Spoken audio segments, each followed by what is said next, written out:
Imagina caminar por un bosque o a la orilla de un río y pasar de largo frente a plantas que parecen corrientes, sin imaginar que debajo de la tierra guardan un tesoro capaz de alimentar a una familia entera durante días.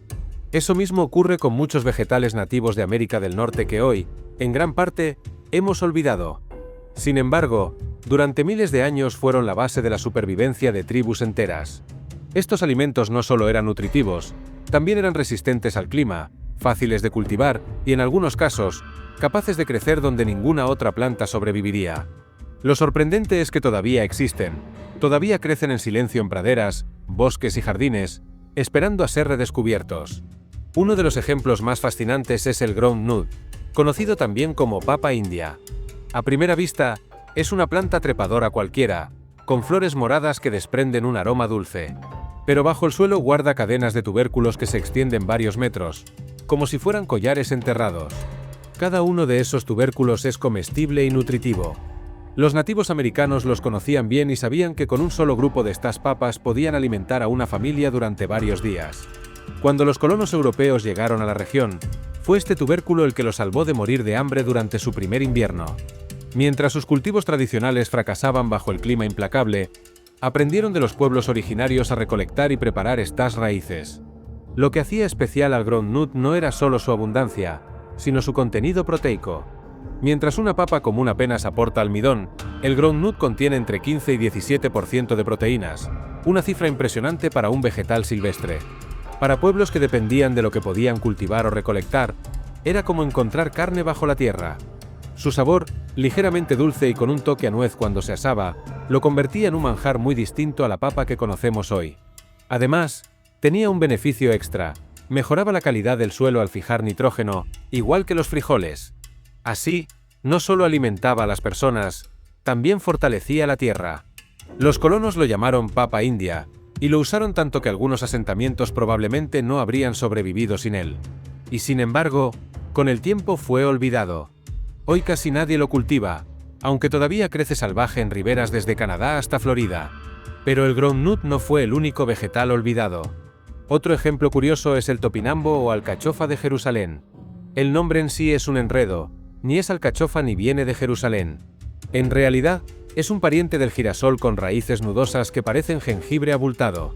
Las tribus nativas lo valoraban porque podía almacenarse durante meses y servía como comida fresca en pleno invierno, cuando casi no quedaba nada verde. Su sabor era una mezcla entre papa y nuez dulce, y cuando se asaba, llenaba el aire de un aroma tentador. Más allá del sabor, el topinambo tiene un beneficio de salud que apenas hoy empezamos a valorar. Está cargado de inulina, una fibra que alimenta las bacterias buenas del intestino. En tiempos en que no existían probióticos ni suplementos, este vegetal ya mantenía equilibrada la flora intestinal de quienes lo consumían. Además, era increíblemente resistente. Mientras los tomates y otras plantas delicadas morían con la primera helada, el topinambo seguía creciendo como si nada.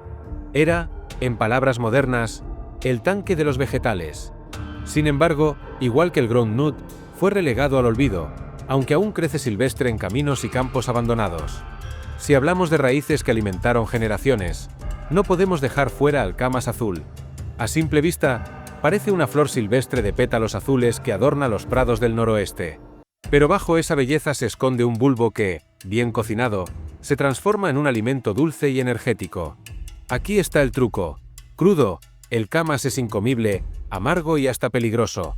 Pero los pueblos nativos descubrieron que si se cocinaba lentamente en hornos de tierra durante 2 o 3 días, su sabor cambiaba por completo. Las largas horas de calor transformaban sus almidones en azúcares, convirtiéndolo en una especie de caramelo natural que podía conservarse por meses. Las familias recolectaban cientos de kilos en temporada, organizando verdaderas expediciones para cosechar y cocinar juntos. Estos hornos comunitarios eran más que cocina, eran momentos de unión y transmisión cultural. Pero el camas escondía un peligro. Tenía un hermano gemelo mortal, conocido como Dead Camas, cuyas flores blanquecinas podían matar a cualquiera que lo confundiera. Solo la experiencia y el ojo entrenado de los recolectores aseguraba la diferencia. El camas no solo alimentaba, también moldeaba el paisaje. Las tribus quemaban praderas de forma controlada para favorecer su crecimiento, asegurando cosechas más abundantes año tras año. Así, estos campos pasaban de generación en generación como auténticos jardines familiares. Mientras tanto, en el sureste, los cherokee cultivaban algo muy distinto, la calabaza Candy Roaste. A diferencia de las raíces escondidas bajo la tierra, esta calabaza brillaba a plena vista. Eran enormes, con colores vivos y carne anaranjada. Lo que la hacía especial era su sabor, increíblemente dulce, como si fuera un caramelo natural. Lo más valioso, sin embargo, era su capacidad de conservación. Gracias a su piel gruesa, podía almacenarse hasta 8 meses sin echarse a perder. En un tiempo donde no existían refrigeradores, esto significaba seguridad alimentaria hasta bien entrada la primavera. Los cherokee la cultivaban junto al maíz y los frijoles, siguiendo el sistema de las 3 hermanas, en el que cada planta ayudaba a la otra. El maíz servía de soporte, los frijoles nutrían el suelo y la calabaza cubría la tierra, evitando malezas. Era un sistema agrícola perfecto, trabajado durante siglos. El Candy Roaste no solo era práctico, también versátil. Podía asarse, convertirse en sopas o incluso en postres. Su carne cargada de vitamina A protegía la vista y reforzaba el cuerpo durante los largos inviernos. Hoy, muy pocas personas conocen esta calabaza. Apenas algunos agricultores mantienen sus semillas vivas, un recordatorio de cómo un alimento vital puede desvanecerse de nuestra memoria colectiva. Y si hablamos de vegetales que salvaban vidas después del invierno, hay que mencionar a los rams, también conocidos como ajos silvestres. Cada primavera, estas plantas brotaban en los bosques como una señal de esperanza. Tras meses de depender de comida seca y raíces almacenadas, los rams ofrecían frescura y un estallido de vitamina C. Su sabor era intenso, como si el ajo y la cebolla se hubieran combinado y multiplicado por 3. Para los pueblos nativos, era más que un condimento, era medicina contra la falta de nutrientes. En tiempos en que el escorbuto podía aparecer tras los inviernos largos, estas hojas verdes se convertían en tesoros. Los nativos eran cuidadosos en su cosecha. Tomaban solo algunas hojas y dejaban el bulbo en el suelo, asegurando que la planta volviera a crecer el año siguiente. Era un ejemplo perfecto de sostenibilidad. Tomar lo necesario, nunca más. Suscríbete si te gusta el vídeo. Si los rams marcaban el renacer de la primavera, el amaranto era el símbolo de la abundancia del verano. A simple vista parece una planta común, con hojas verdes y flores rojizas, pero sus semillas diminutas eran consideradas sagradas. Para muchas tribus del suroeste y Mesoamérica, el amaranto no era solo un alimento, era parte de la espiritualidad. Sus semillas, parecidas a las de la quinoa, eran increíblemente nutritivas. Contenían proteínas completas, hierro, magnesio y una buena dosis de fibra. Lo sorprendente es que podían almacenarse durante meses sin perder sus propiedades. Los pueblos nativos las servían para preparar gachas, las molían para hacer panes planos o las mezclaban con miel y frutas secas en pequeños bocados energéticos que podían durar semanas. Lo interesante es que el amaranto no solo daba semillas, sus hojas también eran comestibles y ricas en vitaminas. Era, en toda regla, un vegetal de doble propósito. Por eso, aunque hoy lo hemos relegado a un superalimento exótico, en realidad fue uno de los pilares de la supervivencia indígena. Otro vegetal que merece atención son los frijoles trepadores. Estos no eran simples legumbres. Su importancia radicaba en que eran parte del sistema agrícola de las 3 hermanas. El maíz les daba soporte para trepar, mientras que ellos nutrían el suelo con nitrógeno. Pero lo más fascinante era su variedad. Existían frijoles negros, rojos, moteados y hasta algunos que se volvían morados al cocerse. Los frijoles trepadores eran esenciales porque proporcionaban proteínas en una dieta donde la carne no siempre estaba garantizada. Además, podían almacenarse secos durante todo el invierno y cocerse en sopas nutritivas. Combinados con maíz y calabaza, ofrecían un equilibrio perfecto de nutrientes que los europeos tardaron siglos en comprender. Dentro de los vegetales olvidados también aparece uno muy curioso, el esquirret. Aunque hoy casi nadie lo conoce, fue ampliamente utilizado en tiempos antiguos. Es una raíz delgada, blanca y dulce, que crece en racimos.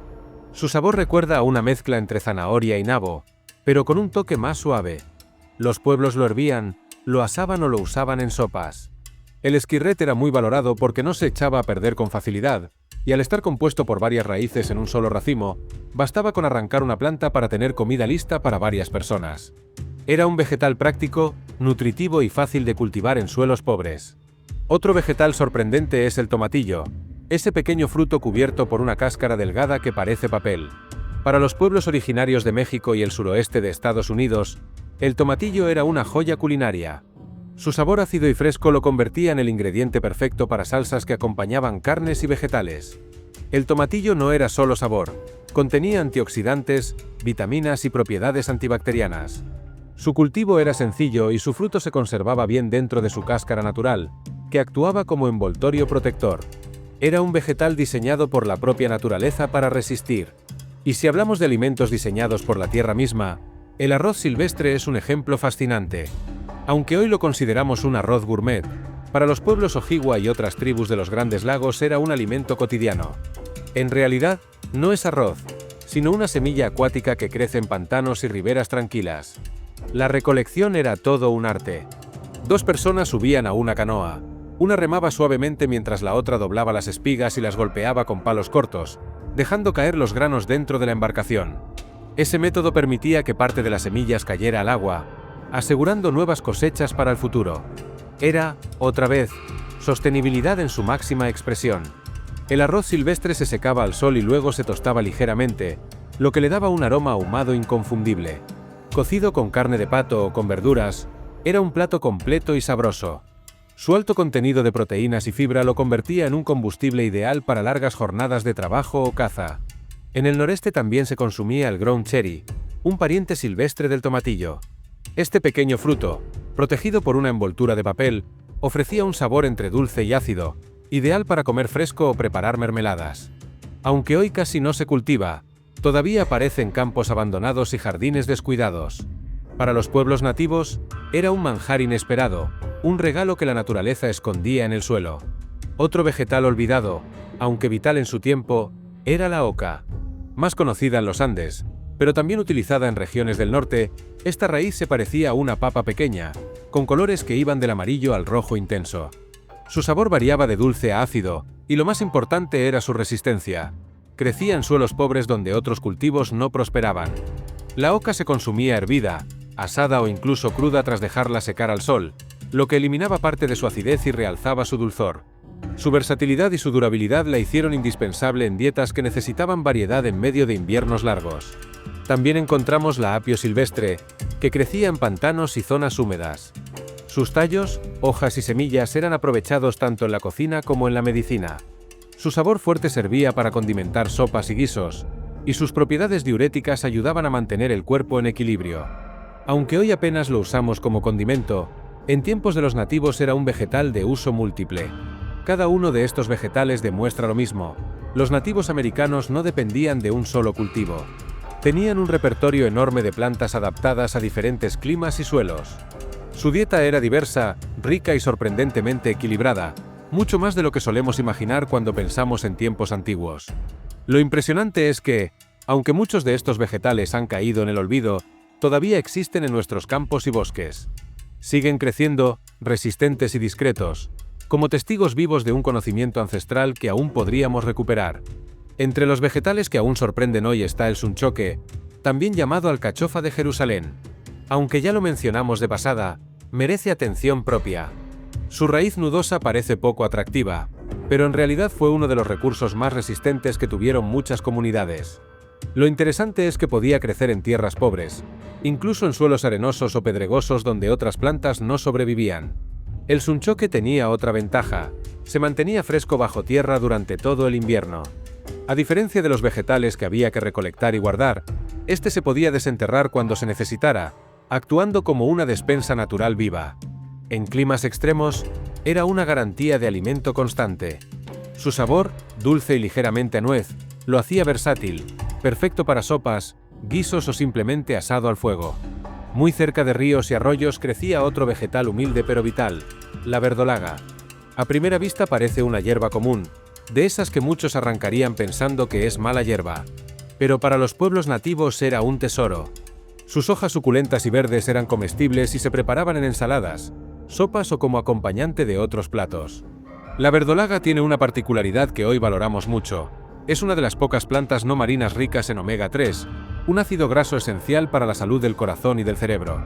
Esto la convertía en un vegetal capaz de fortalecer la resistencia física y mental en tiempos donde cada ventaja era vital. Además, crecía rápido y se expandía con facilidad, asegurando abundancia sin gran esfuerzo. Otro vegetal importante eran los quelites, un nombre que abarca distintas especies de hierbas verdes comestibles. Los pueblos del suroeste y Mesoamérica los usaban como base de la dieta diaria. Mientras que el maíz y los frijoles ofrecían energía y proteínas, los quelites aportaban vitaminas y minerales frescos. Eran fáciles de cultivar, resistentes y se adaptaban a distintos suelos. Lo interesante es que se podían recolectar casi todo el año, lo que aseguraba una fuente constante de nutrientes.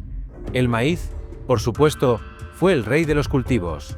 Pero aquí no hablamos del maíz amarillo que conocemos, sino de variedades olvidadas como el maíz morado. Este tipo de grano no solo era alimento, también medicina. Los pueblos lo usaban para preparar bebidas fermentadas, harinas y sopas. Su color profundo provenía de antioxidantes naturales que fortalecían el cuerpo contra enfermedades. El maíz morado también tenía un valor espiritual.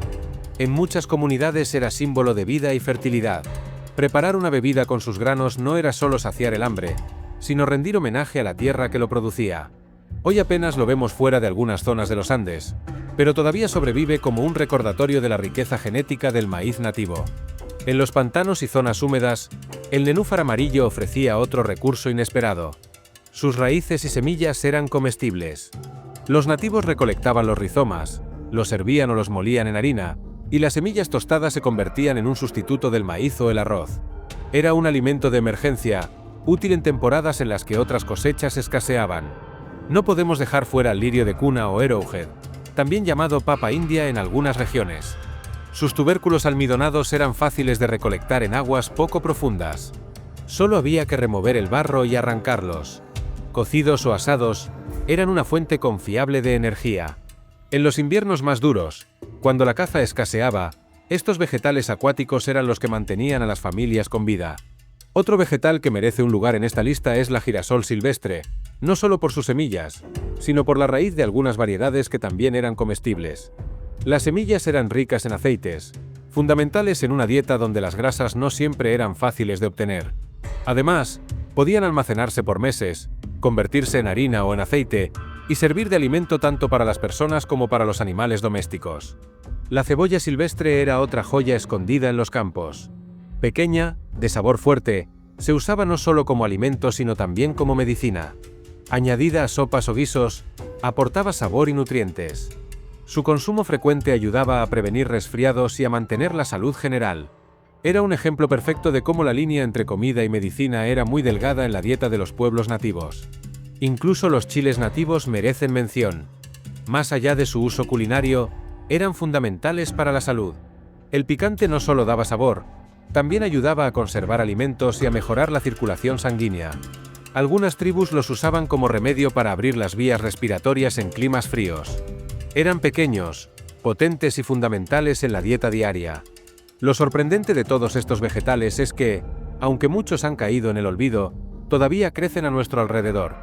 No se han extinguido, solo han sido desplazados por cultivos más comerciales. Sin embargo, aún sobreviven en jardines olvidados, en bordes de caminos, en huertos de comunidades que se niegan a perder la tradición. El legado que dejan es poderoso. Estos vegetales demuestran que la verdadera riqueza no está en la abundancia de supermercados, sino en la capacidad de la naturaleza para proveer, incluso en condiciones duras. Los nativos americanos no solo comían para sobrevivir, sino que crearon una relación de respeto y reciprocidad con la tierra. Cada cosecha era un acto de agradecimiento, cada plato era un recordatorio de la conexión con el entorno. Hoy, mientras redescubrimos algunos de estos alimentos como superfoods, vale la pena recordar que para las tribus nativas eran simplemente parte de la vida diaria. No necesitaban etiquetas modernas para reconocer su valor. Sabían, por experiencia, que estos vegetales eran la base de su fuerza, su resistencia y su cultura. Y quizás, el mayor mensaje que nos dejan es que no debemos dejar que estos vegetales mueran en el olvido. Redescubrirlos no es solo recuperar sabores antiguos, sino rescatar una forma de vivir en equilibrio con la tierra. Cada hoja de verdolaga, cada semilla de amaranto, cada bulbo de camas azul nos recuerda que el conocimiento ancestral todavía late bajo nuestros pies, esperando a ser recordado. Suscríbete si te gustó el vídeo.